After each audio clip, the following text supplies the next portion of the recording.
Πάμε λοιπόν, Αλεξάνδρα. Μετάλλιο, αυτό το μετάλλιο που ήρθε, το θέλατε πάρα πολύ, ήρθε. Πώς ήρθε καταρχάς, πείτε μας, έτσι, περιγράψτε μας λίγο την κούρσα. Σαφώς η σημερινή κούρσα μας ευχαρίστησε περισσότερο από τον ημιτελικό. Κάναμε τα λιγότερα δυνατά λάθη. Θεωρώ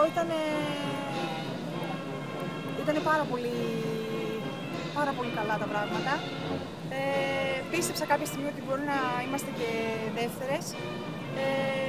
Ίσως η διαδρομή που ήμασταν να μας επηρέασε, αλλά αυτό δεν έχει καμία σημασία πλέον. Είμαστε τρίτες μετά από μια πολύ δυνατή κούρσα. Είμαστε πάρα πολύ ευχαριστημένοι. Πώς εξελίχθηκε, Χριστίνα, η κούρσα? Ήταν έτσι όπως τη θέλατε, όπως την είχατε προσχεδιάσει, όπως την περιμένατε? Η αλήθεια είναι ότι επειδή ο στίβος γενικά παρουσιάζει μια διαμορφία όσον αφορά τον αέρα, κάθε διαδρομή δεν επηρεάζει το ίδιο. Είχαμε συζητήσει μερικά πράγματα και νομίζω ότι τα κάναμε ακριβώς έτσι όπως τα θέλαμε. Και μας βγήκε και σωματικά είμαστε καλά και